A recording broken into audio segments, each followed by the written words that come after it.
What is up, everybody? Welcome out to our Wednesday night live stream. Happy hump day, everybody. Hopefully everybody's having a great day. Hopefully we get a crowd in here tonight. We got a cool show lined up. Going to talk about electric Elmer Getchell. Should be interesting, man. Not too many people know about Getchell, so let's see what we can get into tonight, man. Let's see what's happening. Hopefully we have a decent crowd tonight. I know last week we had a pretty decent crowd, so let's see what happens, man. I'm looking forward to it.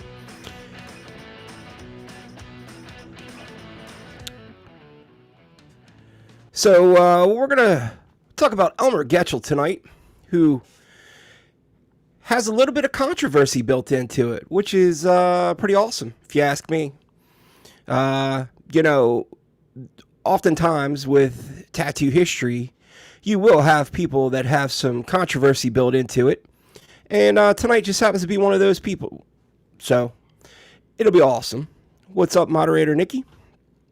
We have limited information on Getchell, but I was able to put together decent enough amount. I think that would be pretty good to, share with you tonight.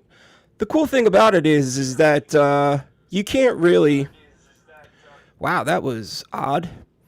The thing about it is, I would have loved to have been able to do a full episode with him, but unfortunately, there is just not enough pictures out there. Not enough B-roll.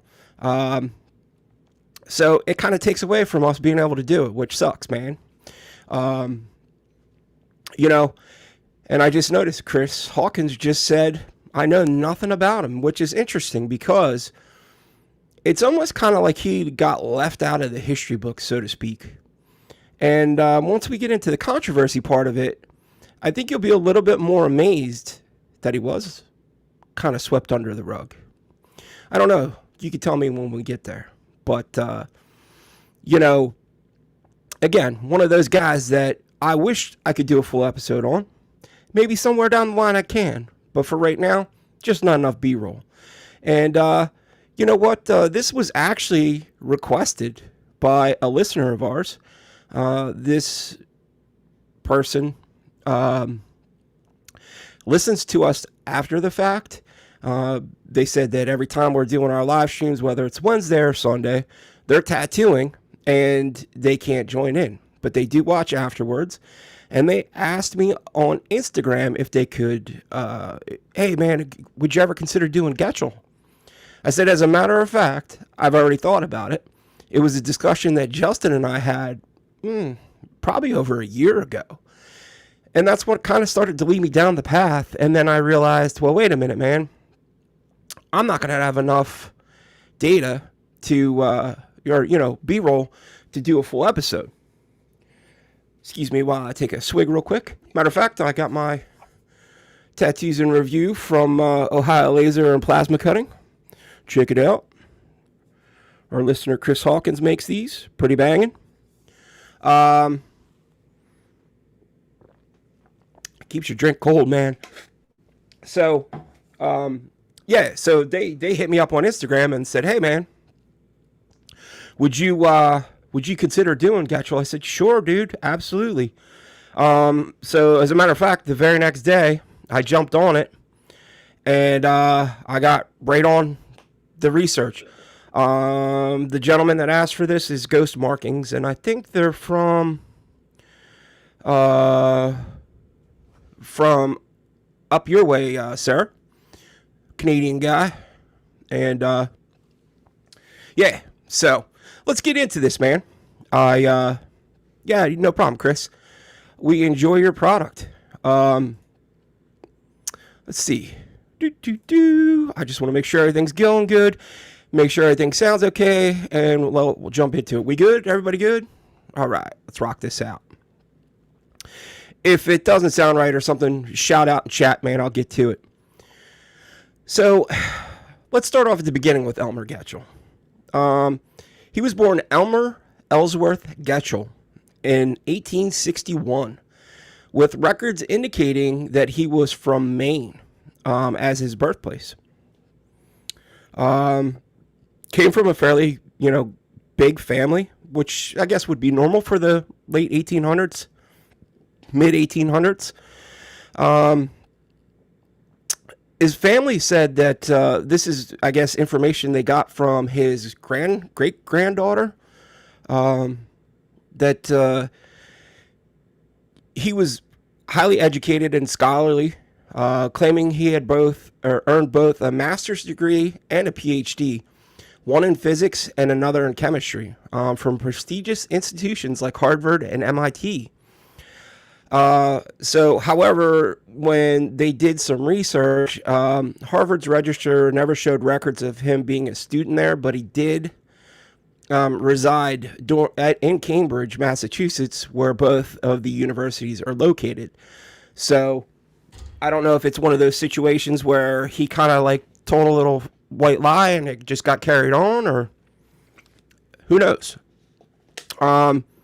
His granddaughter described him as a jack of all trades, encompassing roles such as a steamboat captain, a horseshoer, a watercolor artist, alongside of his tattooing profession. He had a particular fondness for painting sunrises and sunsets, often incorporating three seagulls into his artwork, which symbolized the Holy Trinity. His adventurous spirit led him to a rover-type lifestyle, traveling extensively with his wife and their children on his steamboat. And, so he very well traveled. And they found through genealogical records, there you go, that he was actually married 3 times, and his second wife even joined him as a steamboat captain. So let me show you a quick picture of him. Oh, thank you so much for the $4.99 super chat, Chris. And I didn't get Sarah's, so thank you for the $5 super chat, Sarah. Much appreciated. Let me show you a quick picture of Getchell. So there you go. I actually used that picture for the thumbnail tonight, and it's probably I think it's the only picture I've ever seen of him, but I may have uncovered another one.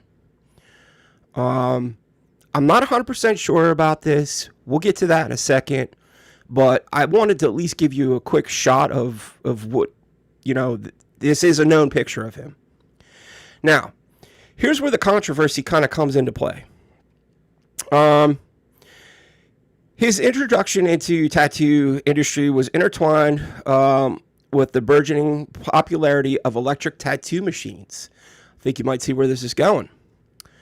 He established tattoo shops in various port cities, including Baltimore, Washington, D.C., and capitalizing on maritime travels as a steamboat captain.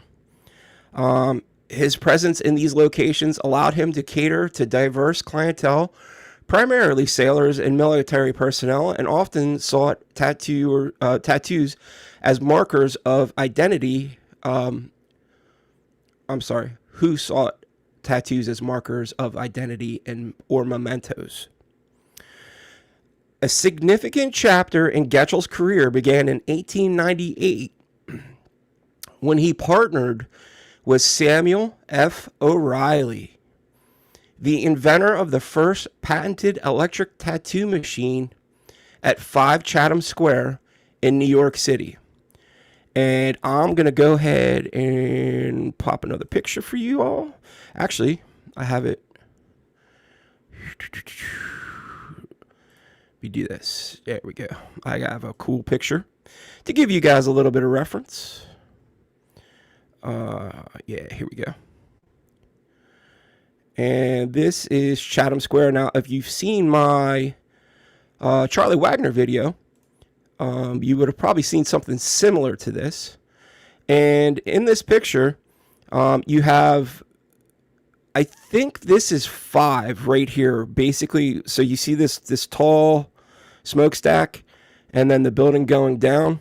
That is 5, I believe. And that is where Wagner's shop was O'Reilly's shop. And this is labeled as 17 Chatham Square with Etlin's Photo Studio, Schultz Photo Equipment Company, across the street.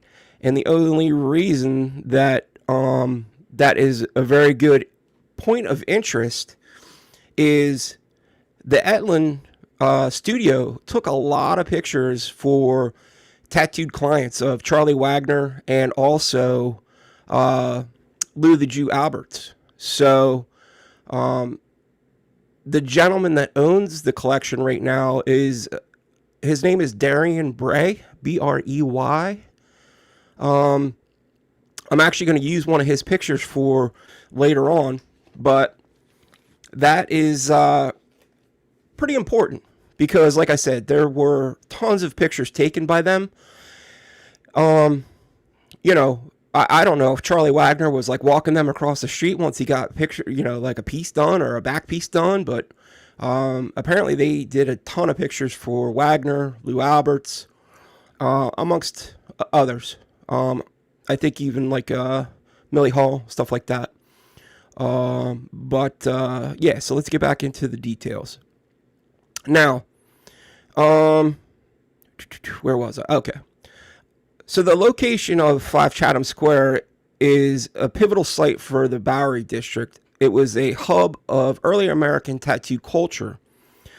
Getchell was, in fact, the tattoo artist listed at 5 Chatham Square, predating O'Reilly's widely recognized presence there. So, Getchell was there at 5 Chatham Square before O'Reilly. Okay? This is where it's going to start getting a little Elmer Getchell distinguished himself not only as a tattoo artist, but also as an innovator in tattoo technology. He developed his own adaptation of Thomas Edison's electric pen for tattooing, creating an unpatented tattoo machine that likely resembled the doorbell mechanism used by English tattooist Tom Riley, sorry. I got O'Reilly on the brain. Now, I believe if you were to look up this part of the story in Shane Enholm's book, I am stumbling over words tonight, folks. I'm sorry. I had a long day today at work. He believes that O'Reilly didn't invent, you know, the tattoo machine. You know, there's actually some notes jotted down and some other, you know, I guess I wouldn't say they were patented or patents that were filled, but where guys were using dental plungers pre-O'Reilly. So O'Reilly is just the guy that got the patent first. Now, there are a group of, you know, tattoo historians out there that feel like Getchell actually came up with the tattoo machine that we know today before O'Reilly's. And part of that is, you know, I had a long conversation with Shane, and I probably should have called him tonight before I did this, but Shane is, you know, adamant that there's no way in hell that O'Reilly's tattoo machine would actually work right. Just by the way that the mechanism is, you know, on the patent. You know, it's you know what, I'll try to find it for you, but this is definitely where I guess the controversy comes into play, because the innovation aimed to improve the speed and efficiency of tattooing, a significant advancement over traditional hand poking methods. So obviously before electric machines came into play, people were still doing hand pokes, which, you know, we know that there were artists that went well beyond the time period of, you know, where O'Reilly was putting out machines and stuff like that were still doing hand pokes. Gus and Maud Wagner, they were still doing hand pokes. They didn't really use the tattoo machine until much later in their careers. So there were people that I guess, were pushing back against it. So it says in here, however, Getchell's technological contributions led to major conflict with his former partner, Samuel O'Reilly. By 1899, their partnership had dissolved, leading to a public falling out. O'Reilly accused Getchell of patent infringement, claiming that Getchell was profiting from his patented machine by manufacturing and selling similar devices. This dispute escalated into a federal court case in the Southern District of New York in 1900, attracting attention from the New York Times, which ran an article, Tattoo Artists at War. Now, I'm going to show you guys another cool picture. Let me stop sharing this. I thought you guys would enjoy this, so check this out. Now, this I don't think is the actual article, but this is another one that was sold recently in an auction. It went for some big money. So there you go. This is actually a newspaper article with Getchell. Did I just X out of it? No, I didn't. Okay, cool. Shoo, I got nervous for a second. But you can see at the bottom left hand is the picture. And I'm trying to see if I can do, yeah. So it's a pretty big, but there's a blown up picture of it. So there you go. That's basically where everybody is getting that picture from. I don't know. It's like super hard to read. Like I tried blowing it up to see if you could get any information off of it, but I didn't have any luck. Now, from what I understand though, make sure I'm back on. All right, cool. This tattoo artist, Electric Elmer Getchell, New York Tribune Illustrated Supplement from June 29th of 1902. And this sold at auction, and I'm trying to see what it sold for. Now you're talking about a newspaper clipping, right? And auction has expired. I believe, I saw this. I want to say that this sold for like $800 for that paper. I could be wrong about that, but I could have swore I saw that in there. Chris just said, so he's the Nikola Tesla of machines. Maybe, dude. Maybe.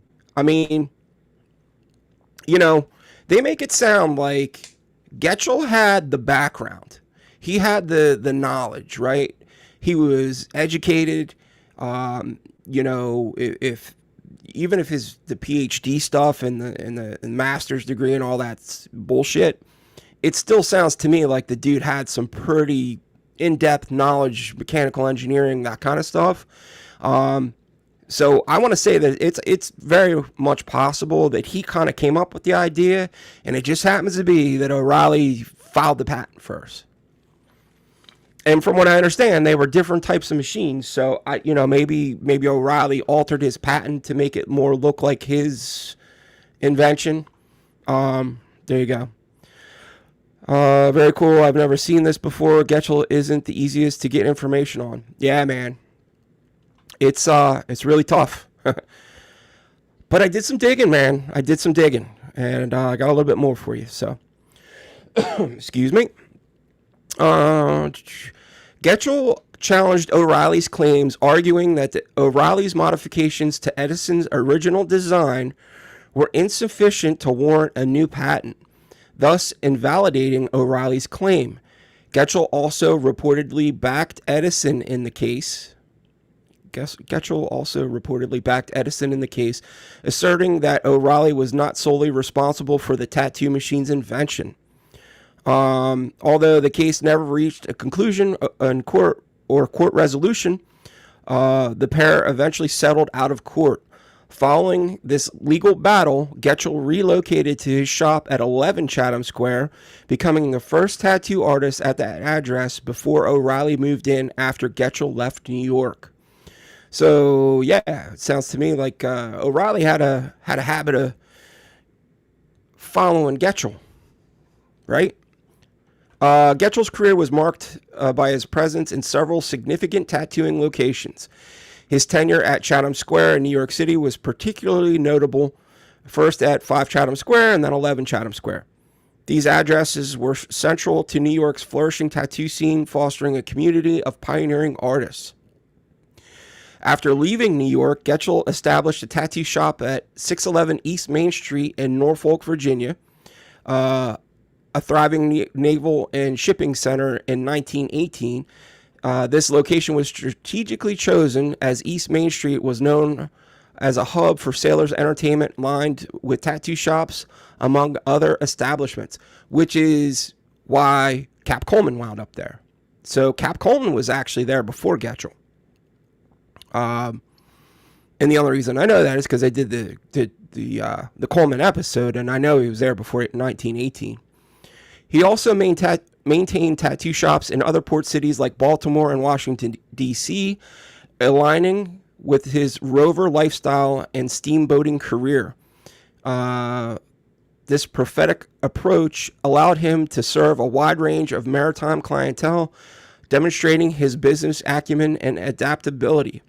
Now, we're going to get into his like artistic styles and clientele and blah, blah, blah. But I wanted to show you guys something really cool that I do have about him. Now, so there's the picture of Getchell, right? Here is, let's see if I can make that a little bit bigger for y'all. This is one of Getchell's original business cards for Chatham Square, and hand drawn, and pretty cool though, right? Inventor, it says right on here too at the bottom, inventor of the vibrating electrical tattoo machine. So there you go. So this is 11 Chatham Square business card, and then this is another one that he had, Captain E. Getchell, electric tattooing, inventor of the vibrating tattoo machine. Photographs reproduced on the arm on 359 Pennsylvania Ave Northwest in Washington, D.C. over the Keystone Restaurant. Pretty cool, right? Now, this was, this right here, this business card in particular, was one of the ones that Daniel Bray had on his website. And like I said, he is the one that owns the Etlin collection of photographs. So props to Danny Bray. Hopefully I'm saying your last name right, dude, if you ever see this. I doubt it, but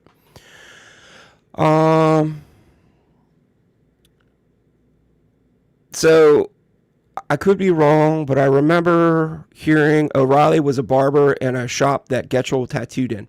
Now, that is possible. I don't remember ever reading anything about O'Reilly being a barber, but that could just be my little feeble mind just not remembering it. I know that a lot of those guys worked as barbers or worked out of barber shops, especially in the Bowery. You know, I know the Moskowitz brothers, or not the Moskowitz brothers, their father, Willie, worked out of at a barber shop. Millie Hall had her own little setup, but I don't think it was in a barber shop. I think maybe Wagner at one time might have did something out of a barber shop as well. So it is possible, man. I don't want to say yes or no to that, but I mean, that's something I could probably look into.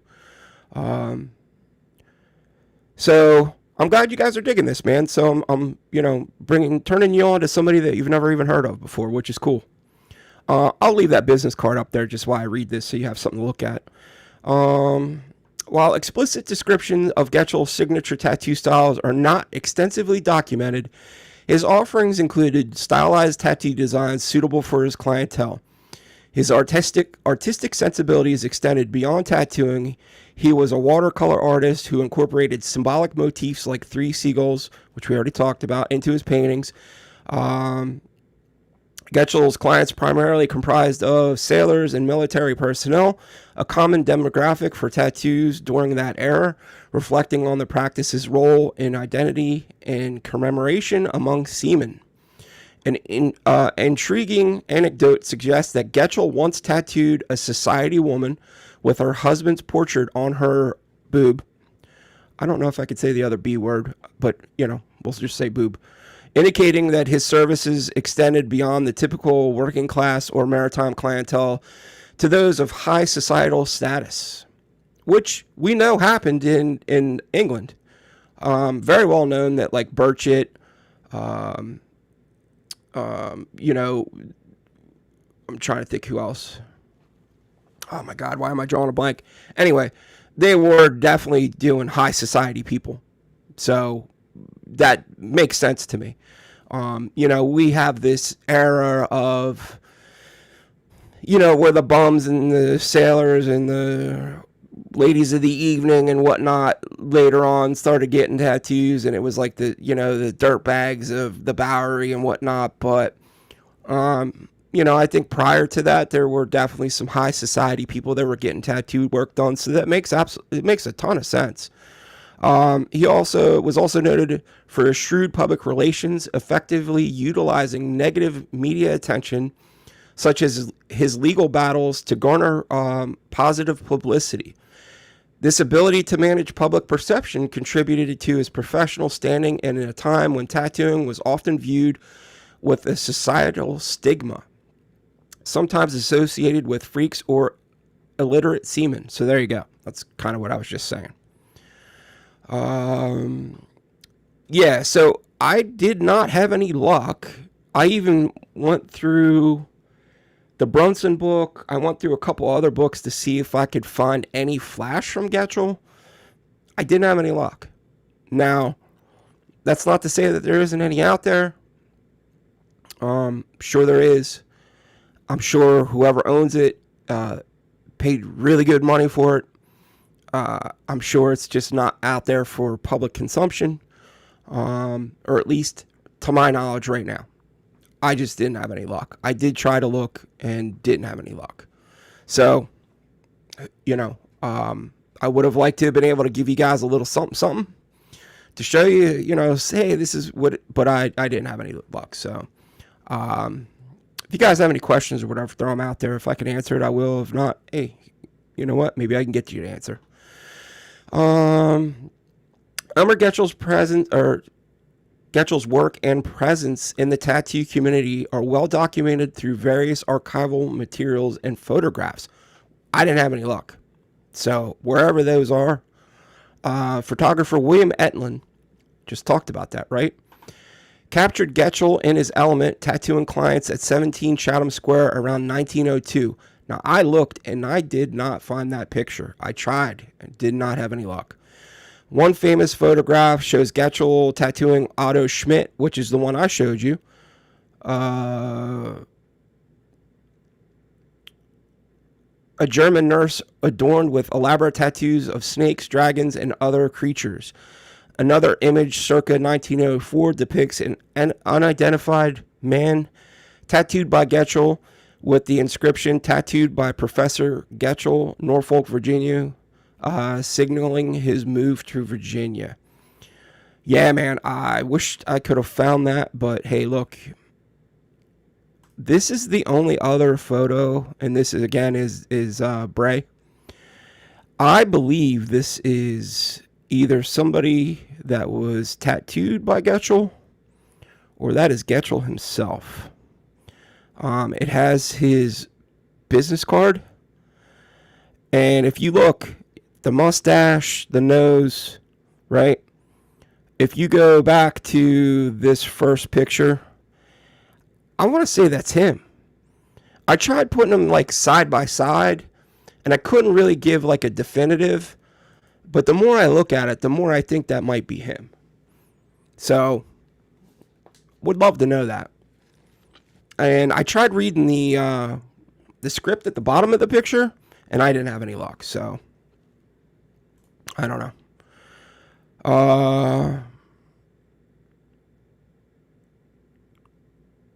Yeah, imagine the magic in that. If you could experience it in person, would be even cooler.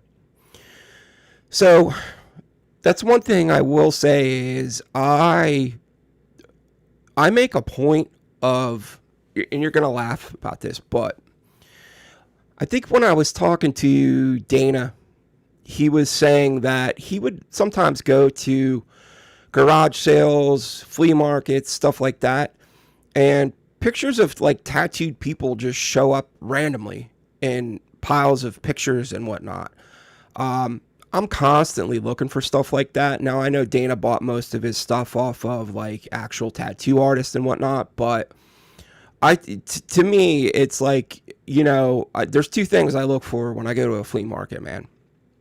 I'll look for records, especially old records, because, I love music. So, one of the cool things about it is now you have a little computer in your pocket and you can actually look up, copy or publish dates and stuff like that. So, you can wind up getting first pressings by accident, which is awesome. It's happened to me one time. I got a Pink Floyd Money green label promotional that they sent out to radio stations to play. I have one of them. It's worth a pretty decent chunk of change. I mean, nothing crazy. It's not going to, I can't retire off of it, but it's still cool to have, right? So I'm always looking for pictures. And to me, to find something like that would be freaking amazing, dude. Yeah, moderator Nikki just said that looks a lot like the guy Getchell was tattooing in the first picture. Ah, okay. Let's go back to that. You might be right. You might be right. Because if you look at the nose, it's got that really long, pointy nose. Good call. Good call. Like I said, I tried putting it, do a little side-by-side action. I didn't have any luck, man. But I figured I'd pop that up for you all to see it anyway. Excuse me. So where was I? Newspaper articles from the period, such as the New York Tribune Illustrated Supplements in 1902 and the Republic of 1902, featured Getchell, highlighting his status and public recognition as a wonder tattooer.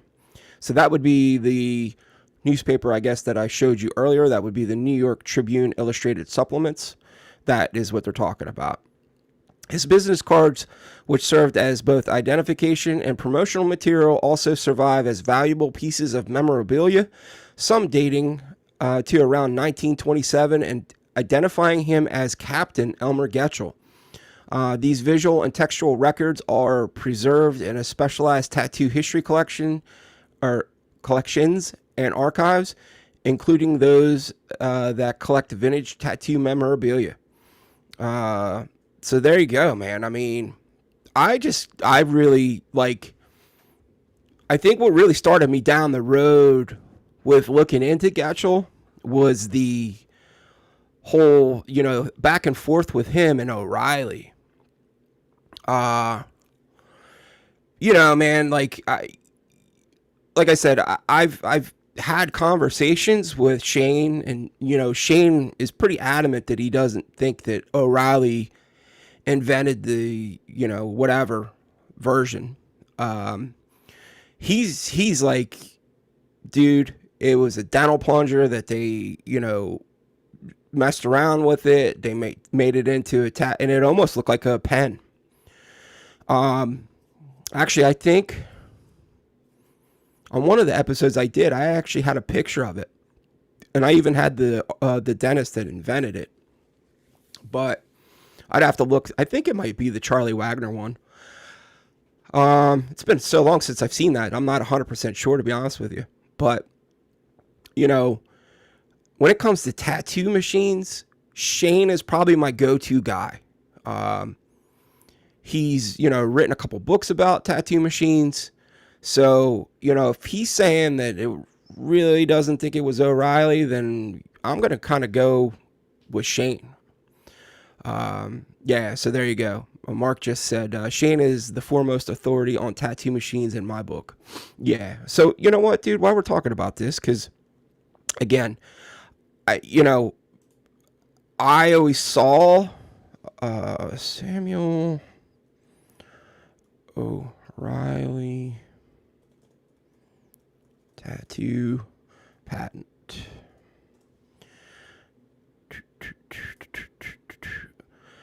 Yeah, here we go. There's a good picture of it.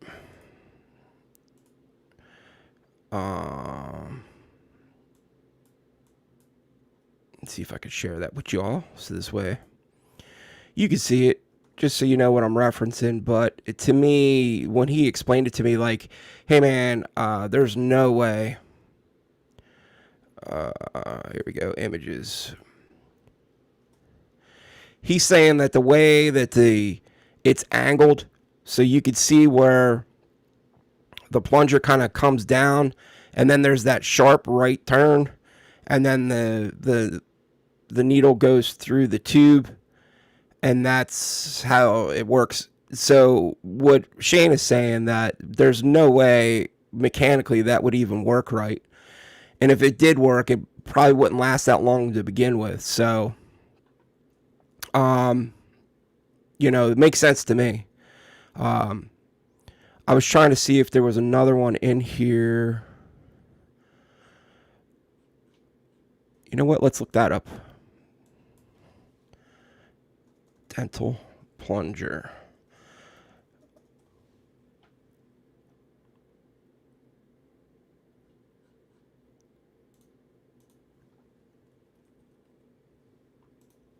I'll do 1800s.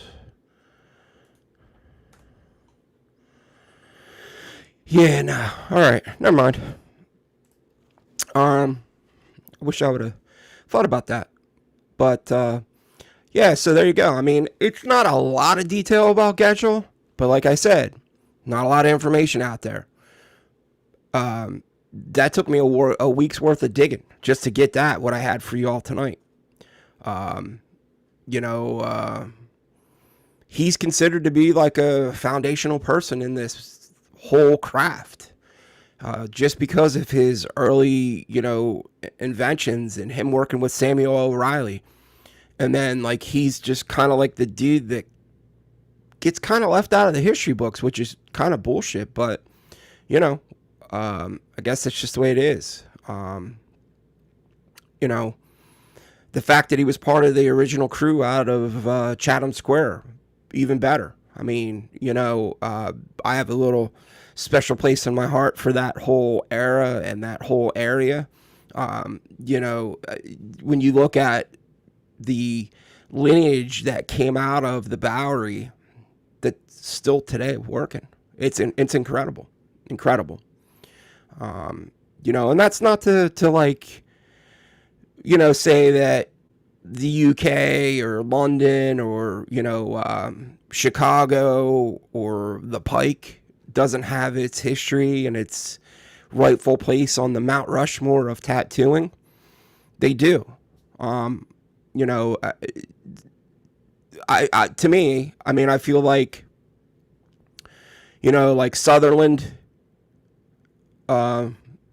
McDonald over in the UK, O'Reilly, Getchell, Wagner here in the States, out west, with Burt Grimm and Sailor Jerry. I mean, there's just like certain eras and certain areas that just they were like the jet that kind of propelled I almost said propelled during the time frame that they were there up that next step. You know what I mean?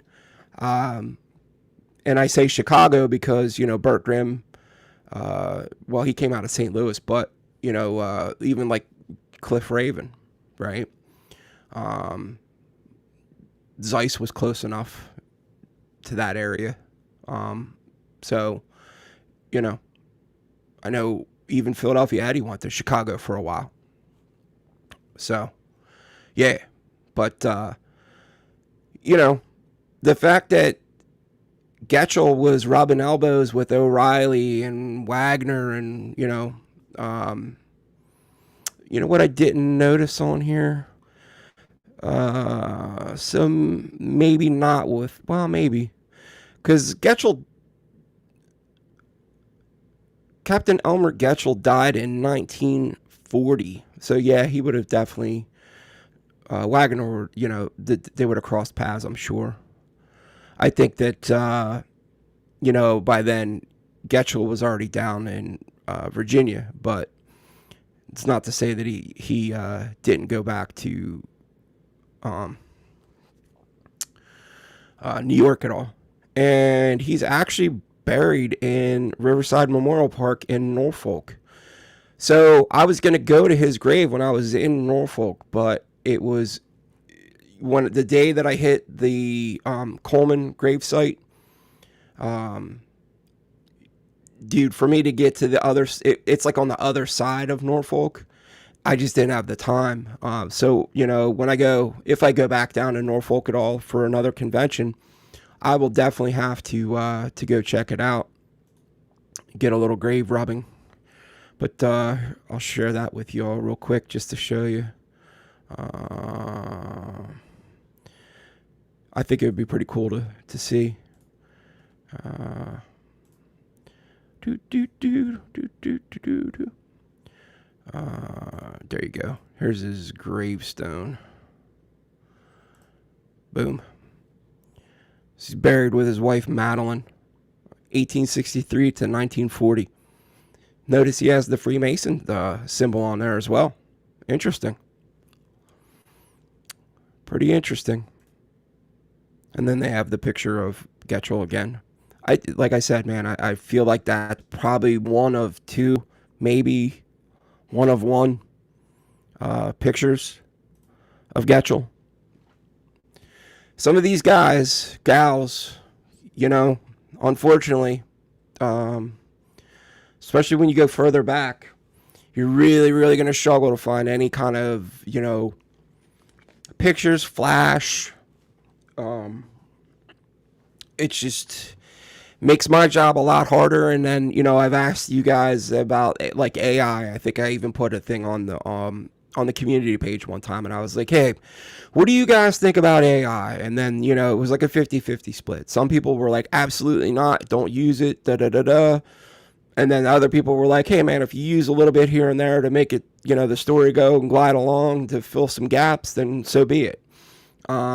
Which I think I've done. I mean, I've very rarely use it, but I do use it on occasion for different little parts of projects. Like, I mean, obviously I wasn't going to be able to get a, picture of Coleman floating in the river or whatever. So I had to do that whole little thing at the beginning of the Coleman episode. But, I'm always like trying to get as much accurate original pictures as I possibly can, because to me, I want it to be as authentic as I can make it, if that makes sense. But yeah, so got a bunch of people saying, yeah, Shane knows his stuff, blah, blah, blah. The gentleman on the second pick is Captain Fred Hadley.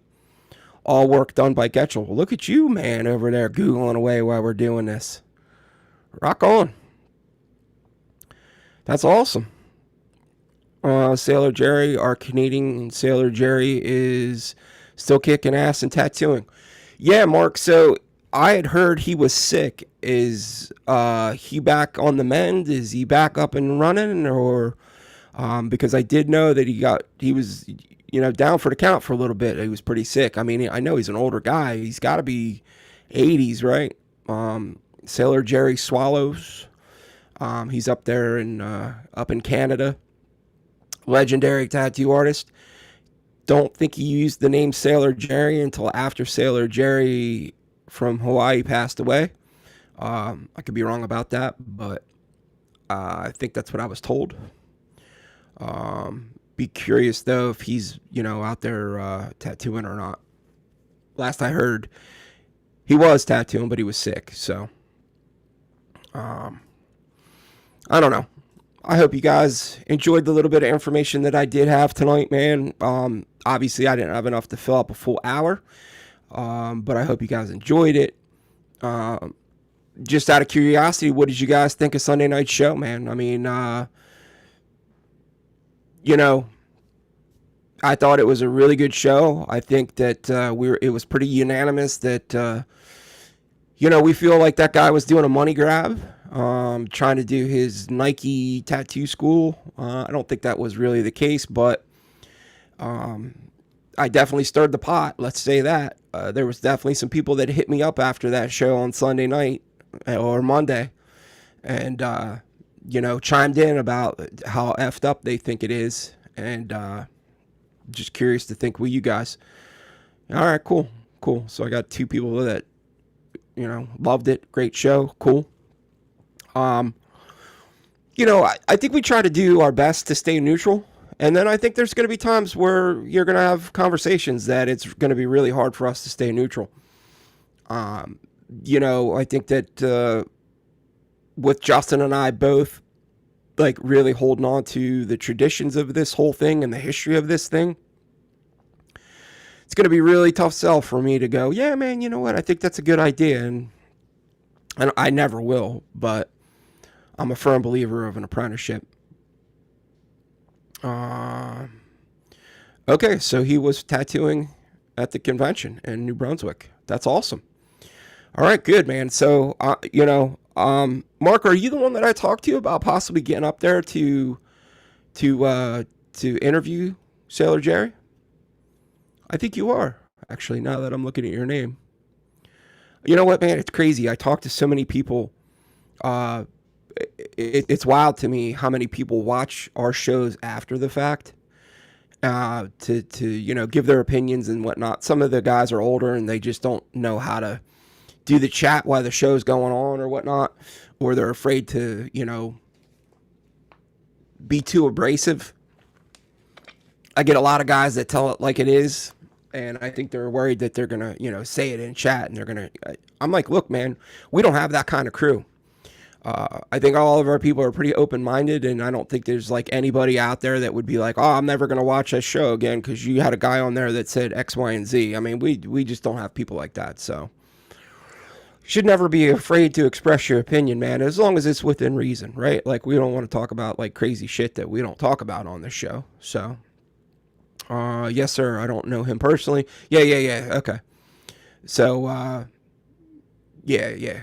So Mark actually tried hooking me up and got me in contact with the person that does all the, we'll say social media stuff for Sailor Jerry.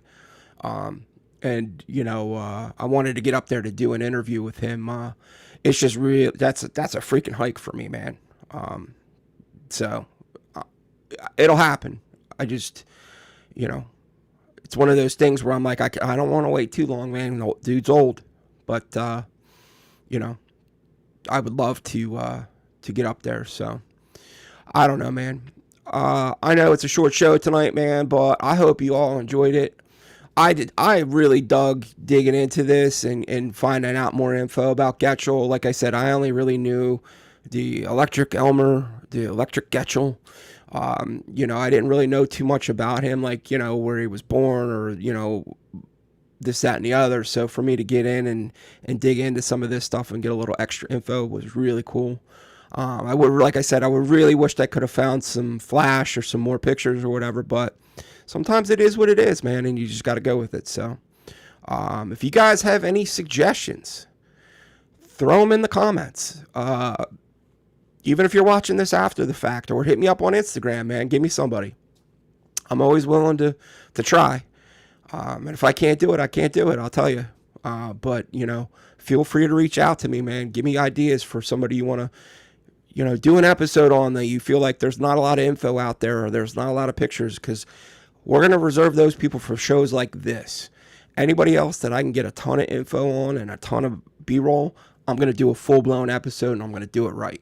So feel free to always reach out to me, man. I do answer almost every question, comment, as long as it passes the YouTube filter. Apparently Fat Cracker thanked me for saying, hey man, thanks for giving me a plug for the LA tattoo tours. And then he made another comment and he was like, why did my comment get erased? And I'm like, I don't know, dude. I don't delete comments. So I said, you know what, dude, there's a lot of drama going on with YouTube right now. So I think they're filtering everything. Let's just put it that way. And to be fair, I don't really go into the filtered section because I don't need to see assholes and trolls making comments that I don't want to read. It's not worth me getting pissed off about because I can't do nothing about it.